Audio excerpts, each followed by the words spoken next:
영상은 내년에 보도록 하겠습니다. 오늘 예배 함께 여러분들을 주님의 이름으로 축복합니다. 우리 옆에 분과 인사하실까요? 주님의 이름으로 축복합니다. 네, 주님의 이름으로 축복합니다. 오늘 오프라인으로 온라인으로 예배하는 여러분들을 주님의 이름으로 축복합니다. 우리 옆에 분들과 다시 한번 인사하실까요? 메리 크리스마스. 네, 메리 크리스마스. 이 시간 또 하나님 주신 은혜가 충만하기를 주님의 이름으로 축복합니다. 오늘 여러분들과 나눌 말씀은 바로 왕이 오셨다라고 라는 제목으로 여러분들과 말씀을 나누기를 원합니다. 우리 작년에도 동일한 말씀으로 여러분들과 말씀을 나누었던 것 같습니다. 우리가 역사 속에서 권력의 암투를 많이 목격했죠. 이 권력 앞에는 어떻습니까? 형제와 자식이 없습니다.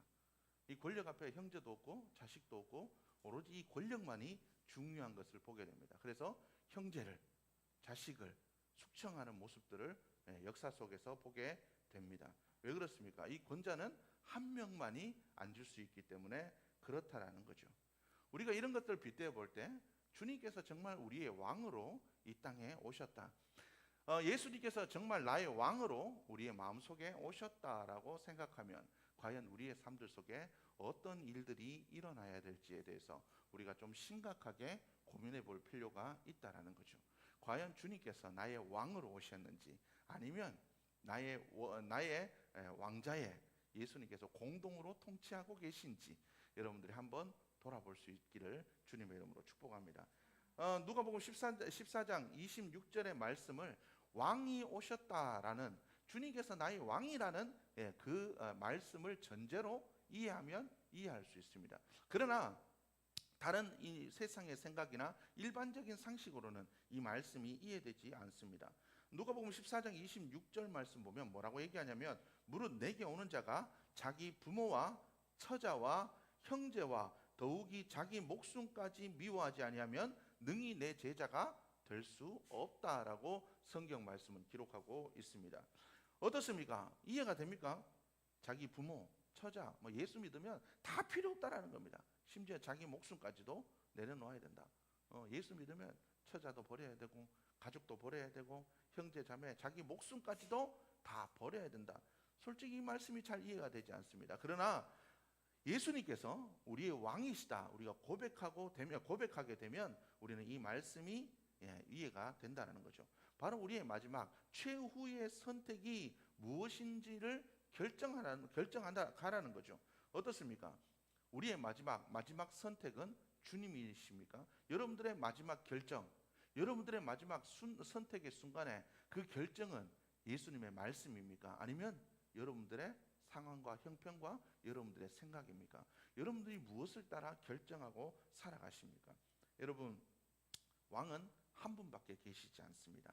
이 땅에 오신 예수님을 우리가 왕으로 받아들이고 고백하고 믿고 우리가 그렇게 살아간다면 우리는 이제 요즘 유승준 씨가 그죠? 말이 많죠. 왜 미국 국적을 가지고 우리나라에 들어오느냐? 그렇습니다. 이중 국적자가 하나의 국적을 선택하면 그 나라의 백성이 될 수밖에 없다라는 거죠. 이미 유승준 씨는 미국을 선택했기 때문에 우리나라 백성이 될 수는 없다라는 거죠. 혈연적으로는 우리나라의 핏줄을 가질 수 있지만 우리나라의 국민은 아니라는 겁니다. 그죠? 마찬가지라는 거죠. 우리가 예수님을 이 땅에 오신 예수님을 우리의 왕으로 고백한다면 우리는 이 땅에 사는 이 땅의 백성이 아니라 우리는 하나님의 백성이라는 겁니다. 우리는 그렇기 때문에 하나님의 백성으로서 하나님의 통치하심을 받아들이는 자들이 그리스도인이다라는 것을 우리가 기억하는 자들이 되어야 될 줄 믿습니다. 군대 문제로 국적을 바꾸거나 자녀 교육의 문제로 나라를 선택하거나 노후의 문제로 나라를 그렇게 한다면 어떻습니까? 그런 사람들을 뭐라고 얘기하죠? 기회주의적인 사람, 이기적인 사람이라 그러죠. 어떻습니까? 본질적 인생의 의미를 잘 모르기 때문에 그렇게 살아간다는 거죠. 우리도 마찬가지입니다. 우리가 정말 예수님을 왕으로 선택했다면 우리가 하늘나라를 선택하고 세상의 국적을 포기할 수 있는 자들이 되어야 된다는 겁니다. 우리가 이것을 기억하는 자들이 되어야 될 줄로 믿습니다. 우리가 왕으로 오신 예수님을 우리의 삶들 속에 받아들인다는 것은 굉장한 용기가 필요한 일입니다. 그죠? 굉장한 용기가 필요하죠. 굉장히 힘들고 어려운 일들입니다. 왜 그렇습니까? 이것은 세상의 비난과 세상의 손가락질을 감수해야만 될 일일 수도 있다라는 거죠. 오늘 요셉에게 이 전해진 소식이 그에게는 얼마나 힘든 소식이었겠습니까? 예수님 뭐 천사가 나타나서 얘기합니다. 그의 남편은 요셉은 의로운 사람이라 그를 드러내지 아니하고 가만히 끊고자 했다라고 얘기합니다. 이게 무슨 말입니까? 그의 아내 마리아가 정혼은 했지만 동침하기 전에, 남자를 알기 전에, 나를 알기 전에 이미 아기를 가졌다라는 겁니다. 받아들일 수가 없죠. 설사 내가 너무 사랑하기 때문에, 마리아를 사랑하기 때문에 그 아이까지도 내가 내 아이로 살아서 살겠다 이렇게 할 수도 있겠지만 주위의 그런 손가락질들을 받아야 됐을 것입니다. 사람들이 그랬겠죠. 야, 너 정말 그렇게 혼전 순결 지킨다더니, 야, 너 그렇게 안 봤는데 너 그런 사람이구나. 야, 증거가 있는데 어떻게 그렇게 거짓말 할 수 있냐? 아니면 야, 네 마리아의 아내의 행실들이 어떻게 그럴 수 있냐?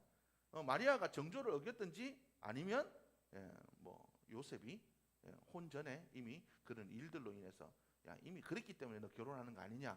그럴 수도 있다라는 거죠. 이 일이 아무리 생각해도 오늘 성경 말씀을 보니까 이 일을 생각할 때라고 성경 말씀은 기록하고 있지만 아마 요셉에게는 굉장한 고민이었을 겁니다. 주변의 사람들도 믿을 수 없지만 어떻습니까? 웬만한 믿음의 사람들도 이게 믿을 수 없는 일이죠. 성령으로 잉태했다. 이걸 어떻게 믿을 수 있을까? 그죠? 이것이 굉장한 어려운 일이라고 생각할 수가 있습니다. 19절에는 요셉을 의로운 사람이라고 표현하고 있습니다. 그래서 요셉이 아무리 고민해도 이건 안 되겠다. 아무리 고민해도 이거는 내가 받아들일 수도 없고, 마리아를 생각하면 마리아에게 또 이게 다 뒤집어 세워가지고 이게 파혼의 책임을 이렇게 뒤집어 세우는 것도 좀 그렇고, 요셉이 의로운 사람이기 때문에 조용하게 아무도 모르게 이 일을 조용하게 처리하자. 그냥 내가 파혼의 책임을 뒤집어 쓰고 내가 어떤 일들이 있어가지고 아마 그런 식으로 했을 겁니다. 그렇게 약혼녀가 임신했다는 불명예를 안 알리고 그냥 조용히 이렇게 사건을 해결하려고 했다라는 겁니다. 그런데 성령님께서 요셉에게 나타나서 뭐라고 얘기하냐면 마리아를 너의 아내로 데려와라. 하나님께서 그에게 강요하신 겁니다. 이제 다른 문제가 생겼습니다. 나는 성령님의 음성을 들었기 때문에 하나님께서 그렇게 하라니까 그런가 보다라고 생각할 수 있지만 어떻습니까? 세상 사람들의 눈총을 벗어날 수는 없다라는 거죠. 세상 사람들은 이렇게 얘기할 겁니다. 요셉아, 내가 미쳤든지 아니면 네가 마리아에게 속은 거다. 이렇게 얘기할 수도 있다라는 거죠. 신앙의 문제는 내가 믿는다는 것에서 머무르는 게 아닙니다. 그렇죠? 많은 사람들이 잘못 생각하는 것이 있습니다. 내가 믿으면 되지 라고 얘기합니다. 근데 이것은 믿음은 내가 믿는다는 것에서 머무르는 것이 아니라 내가 믿는 것을 다른 사람이 믿지 못하기 때문에 그것으로 인해서 많은 마찰이 빚어지고 비난이 생길 수도 있고 손가락질을 받을 수도 있고 세상 사람들이 나를 이해 못해 줄 수도 있다라는 겁니다. 우리는 이것들을 감수해야 할 용기가 필요하다라는 거죠. 믿음은 이런 것들을 감수할 용기가 필요하다라는 겁니다. 예수님이 우리의 왕이 되셨다라는 것, 그것은 바로 우리가 이런 비난을, 세상의 손가락질을, 세상의 이해 못함을 감수할 것을 감수하기로 결정했다라는 겁니다. 여러분들에게 이런 믿음이 있기를 주님의 이름으로 축복합니다. 이런 용기가 우리에게 필요하다라는 겁니다. 여러분, 주님께서 오신 이 성탄절, 여러분이 오늘을 여러분들이 기억하면서 주님께서 내게 베풀어 주신 은혜를 기억하면서 하나님 내게 용기를 다해 주옵소서. 세상이 나를 손가락질하고 이해 못하고 비난하고 세상에 힘들고 마찰이 생기고 어려운 일들이 내게 있을지라도 하나님 그것들을 감수할 수 있는 용기를 허락하여 주옵소서. 하나님 나라의 백성으로 주님을 왕으로 끝까지 포기하지 않고 주님을 따라 살아갈 수 있도록 도와주옵소서. 여러분들이 기도할 수 있는 여러분들의 모습이 되기를 주님의 이름으로 축복합니다.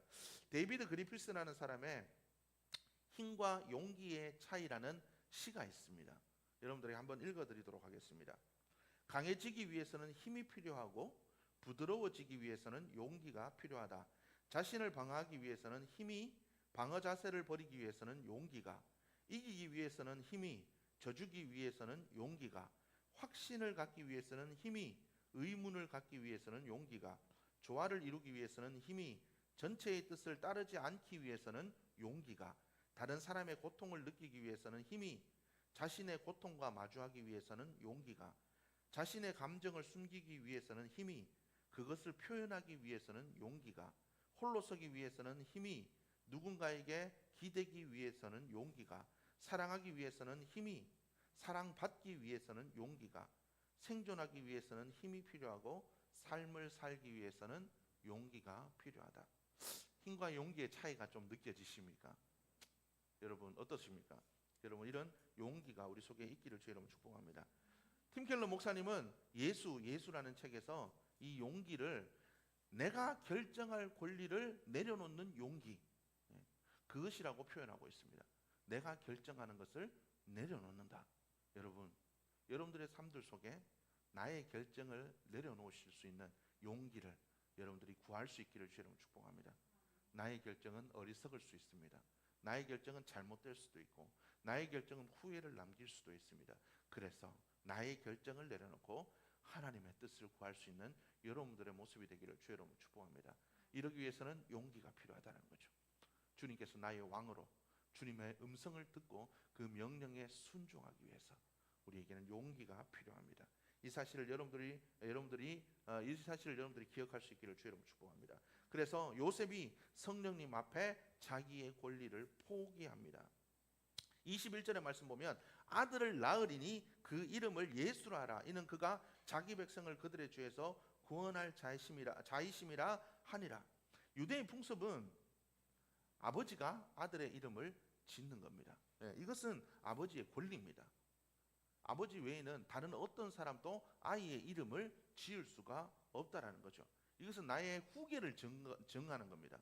나의 아들임을 천명하는 거고 나의 후계를 정하는 겁니다. 나의 모든 것을 물려받을 수 있는 자라는 것을 확증하는 권리라는 거죠. 그런데 천사가 예수님의 이름을 알려주십니다. 야, 예수님이 너희 집안에 태어날 것이다. 하지만 육신의 몸을 입고 오신 예수님이 너희의 것이 아니라 그분이 너희의 주관자가 될 것이다. 예수님이 너의 소유가 아니라 네 아들로 너의 권리를 물려받을 자가 아니라 예수님이 너를 주관하시는 분이 될 거야 라고 이야기했다라는 거죠. 여러분, 오늘날 많은 그리스도인들이 예수 믿기를 주저합니다. 그리고 예수 믿으면서도 우리가 예수님을 따라 살아가려고 하지 않습니다. 진정한 크리스천이 되지 못하고 크리스천이 되는 것에 주저하는 이유가 있습니다. 그것은 기독교인이 되면 예수를 믿으면 이것저것 해야 되는 것, 하지 말아야 되는 것, 누군가에게 지배를 받는다는 것이 싫은 겁니다. 아직도 내 인생의 주인이 나라는 것을 포기하는 것이 싫다라는 거죠. 예수님이 나쁜 건 아닌데 내 인생의 기준점은 여전히 내가 되었으면 좋기 때문에 그렇다라는 거죠. 예수님이 좋기는 합니다. 때로 응답도 해주시고 은혜도 주시고 말씀 들으면 또 감동도 되고 하나님께서 주시는 것들이 좀 감사하기도 합니다. 그런데 여전히 내가 내려놓을 수 없는 부분들, 내 마음의 깊은 곳에 있는 부분들은 예수님이 안 건드렸으면 좋겠습니다.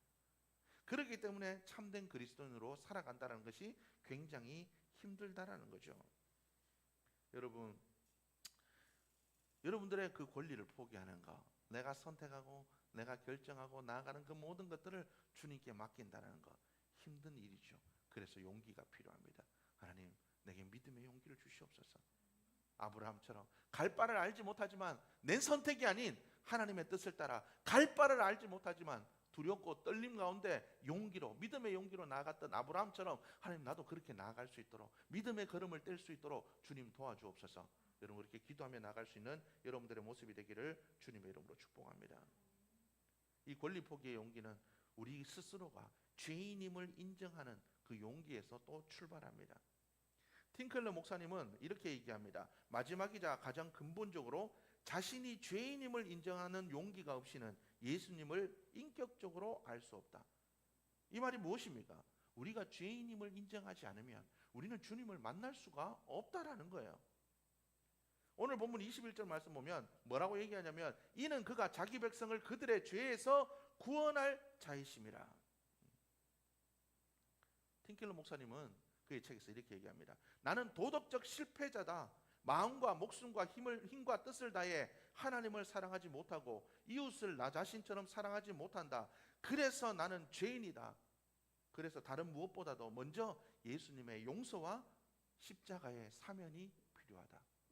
우리에게 이런 고백이 있어야 된다는 거죠.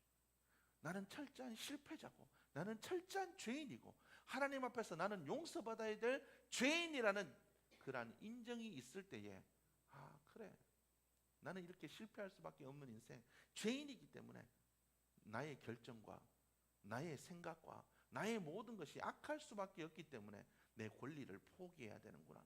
그럴 때 우리는 주님의 말씀을 따라 살아갈 수가 있다라는 거죠. 물론 이 일들이 쉽게 되어지는 것은 아닙니다. 믿음의 선배들을 보면, 믿음의 사람들을 보면 넘어지고 깨지는 그 과정 속에서 그 믿음들이 새롭게 정립되어져 가는 과정들을 보게 됩니다. 대표적인 그 믿음의 조상으로 야곱이 있죠. 그의 모습이 어떻습니까? 아버지를 속이고 형을 속이고 그가 도망갑니다. 삼촌도 속이고 여러 가지 일들 속에서 결국 그가 하나님을 만나 환도뼈가 부러지는 그러한 일들을 겪으면서 그의 삶이 점점 믿음으로 돌아오기 시작합니다. 그래도 그의 믿음이 변화됩니까? 잘하지 않죠. 그가 세겜에서 딸 디나의 그 문제를 그가 경험함으로 말미암아 그때서야 그가 하나님을 처음 만났던 그 장소로 다시 나아가죠. 돌베개를 베고 잠들었던 그 장소로 가서 하나님을 다시 예배하기 시작합니다. 그러면서 그의 믿음이 회복되어지고 그가 그 믿음이 성장하게 되고 결국 그는 믿음의 조상으로 살아갈 수 있게 되었다라는 겁니다. 우리에게도 이런 일들이 있을 수 있다라는 거죠. 마리아에게도 이 일들이 힘든 일들이었을 겁니다. 누가복음 1장 34절의 말씀에 보면 마리아가 이 천사의 이 이야기를 듣고 뭐라고 얘기하냐면 어찌 이 일이 내게 있을 수 있겠습니까? 나는 남자를 알지 못하는 자입니다. 불가능한 일입니다. 이렇게 얘기했다라는 거죠. 많은 성도들이 얘기합니다. 목사님, 저 이 말씀이 이해가 안 돼요. 이 말씀을 믿지 않는 사람들에게 어떻게 설명할 수 있을까요? 모든 분들이 이렇게 얘기합니다. 저는 교회를 다니면서 한 번도 말씀을 의심한 적이 없습니다. 그냥 믿어졌습니다. 물론 다르죠. 그런 일들이 어디에서 일어납니까? 믿음의 과정들을 잘 거쳐간 자들에게서 이런 차이점이 나게 된다라는 겁니다. 니고데모와 같은 사람은 예수님께 나와서 합리적 의심을 가지고 그가 질문하다가 그가 참된 제자가 됩니다. 예수님, 어떻게 사람이 엄마 뱃속에 들어갔다가 다시 나올 수 있습니까? 이게 어떻게 가능한 일입니까? 예수님께서 얘기하죠. 사람이 물과 성령으로 거듭나야 된다. 다시 나야 된다는 얘기는 엄마 뱃속에 나오는 것이 아니라 바로 이것을 의미한다. 성령으로 새 사람이 되는 것, 이것을 새로운 삶이다, 새롭게 태어나는 것이다 라고 예수님께 설명을 듣고 나서 그의 믿음이 점차 자라나게 되고 나중에 예수님이 십자가에 달려 돌아가셨을 때 제자들마저 예수님을 떠났을 때 니고데모는 향유와 예수님의 그 향품들을 가지고 예수님을 찾아오는 사람이 되었다라는 겁니다. 그렇죠? 예, 마리아가 그 천사들에게 그렇게 얘기했을 때 천사가 얘기합니다. 지극히 높으신 이의 능력이 너를 덮으시리니 이름으로 나실 바 거룩한 이는 하나님의 아들이라 일컬어치리라. 네. 누가복음 1장 30절의 말씀 보면 하나님이 말씀하니까 어쩔 수 없이 받아들였던 것 같아요. 어쩔 수 없이 마리아가. 그래서 마리아가 1장 38절의 말씀 보면 마리아가 이르되 주의 여종이오니 말씀대로 내게 이루어지이다. 그래요. 하나님 말씀이니까 어쩔 수 없죠. 내가 어떻게 하겠습니까? 하나님 뜻이라는데. 그런데도 그의 마음속에 뭐가 걱정과 염려와 근심들이 가득 찼을 겁니다. 우리도 그렇죠. 우리가 때로는 어떤 문제 속에서 하나님 어떻게 할까요? 하나님께서 말씀을 통해서 기도의 응답을 통해서 우리에게 주실 때도 있습니다. 그런데 그 일들이 한 번에 해결되면 되는데 어떻습니까? 좀 시간이 필요하고 인내가 필요할 때는 마음속에 여러 가지 두려움들이 하나님이 그래 염려하지 말아 했으니까 염려 안 해야 되는데 여전히 염려 속에서 걱정 속에서 살아가는 우리의 모습들을 보게 됩니다. 마찬가지죠. 마리아도 의심의 여정들을 겪고 있습니다. 기꺼이가 아닌 어쩔 수 없이 받아들이는 그런 상태가 되었다라는 거죠. 뭐 자신에게 나타난 하나님의 천사의 이야기와 하나님의 음성을 의심하는 건 아니지만 그 예언이 이루어졌을 때 일어날 일들에 대한 두려움이 남아있기 때문에 기꺼이 그래요, 하나님 당신의 뜻이라면 제가 받아들일게요, 기쁨으로 이렇게 받아들이지는 않았다라는 겁니다. 그런데 이 수태고지를 하신 후에 누가복음 1장 41절에서 45절 말씀 보면 마리아가 사촌 엘리사벳을 방문하게 됩니다. 엘리사벳은 침례 요한의 어머니죠. 엘리사벳은 마리아의 복중에 있는 아이가 메시아임을 성령의 능력으로 알아차렸습니다. 그래서 이 엘리사벳이 마리아야, 네 뱃속에 있는 아이는 우리를 구원할 구원자이시다. 얼마나 복되냐 마리아야. 그렇게 얘기하니까 마리아가 비로소 자기의 믿음이 확고해지고 확신을 가지게 됩니다. 그래서 마리아의 찬가가 누가복음 1장 46절에서 47절의 말씀에 나오죠. 46절에서 47절 말씀 보면 이렇게 얘기합니다. 마리아가 이르되 내 영혼이 주를 찬양하며 내 마음이 하나님 내 구주를 기뻐하였음은, 이런 신앙의 여정 과정을 통해서 마리아가 드디어 염려와 걱정과 근심을 벗어던지고 기쁜 마음으로 하나님의 음성에 순종하게 된다라는 겁니다. 믿음은 어쩔 수 없이 그냥 자의적 동의에서 끝나는 것이 아니라 그것을 넘어서서 기쁨과 확신에까지 나아가야 됩니다. 여러분, 주님께서 우리의 왕이 되시고 주님께서 우리의 모든 것을 지키시고 인도하시고 먹이시고 입히시고 우리의 삶들을 부족함이 없게 하시고 우리의 삶을 후회하지 않는 그 삶으로 인도하실 것을 그래 하시겠지. 때가 되면 그냥 염려와 걱정 근심 속에서 그래도 지금은 이렇게 힘든데 어떡하나 라는 것에서 그치는 것이 아니라 참된 믿음은 그래 하나님께서 그래 하시겠지 그러면서도 염려하는 것에서 끝난 것이 아니라 그것이 변하여 뭘로요? 기쁨과 확신으로까지 나아가는 것이 참된 믿음의 여정임을 여러분들이 기억하시기를 바랍니다. 누가복음 1장 48절에서 49절 말씀 보면 마리아는 이렇게 얘기합니다. 그의 여종의 비천함을 돌보셨습니다. 보라, 이제 후로는 만세의 나를 복이 있다 일컬으리로다. 능하신 이가 큰 일을 내게 행하셨으니 그 이름이 거룩하심이여 라고 마리아가 고백합니다. 전에는 이 일이 예수님을 수태한다는 일이 하나님의 말씀이니까 어쩔 수 없이 따라야 되는 일이었고, 그러나 걱정과 염려와 근심이 가득한 일이었지만 이제는 뭔 일이라고요? 염려와 걱정의 일이 아니라 복된 일이다라고 기쁘게 하나님을 찬양하는 모습을 보게 된다라는 거죠. 여러분, 순종은 우리가 생각하는 좋고 싫고의 문제가 아닙니다. 마리아가 주의 말씀이니 내가 이루어지이다. 어쩔 수 없이 도살장에 끌려가는 소들처럼 말씀에 끌려가지고 하기 싫은데 억지로 염려와 걱정과 근심 중에 그렇게 나아가는 것이 믿음이 아니라는 거예요. 하나님이 우리의 왕이시고 예수님께서 우리의 주인이시라면 주님께서 우리의 것을 책임지시고 다윗처럼 여호와는 나의 목자시니 내게 부족함이 없으리로다. 정말 주님께서 나의 주인이 되시면 다윗처럼 우리는 그렇게 고백할 겁니다. 내가 사망의 음침한 골짜기로 다닐지라도 내가 해받음을 두려워하지 않으리로다. 주께서 내 원수의 목전에서 내게 상을 베풀어 주실 것이다.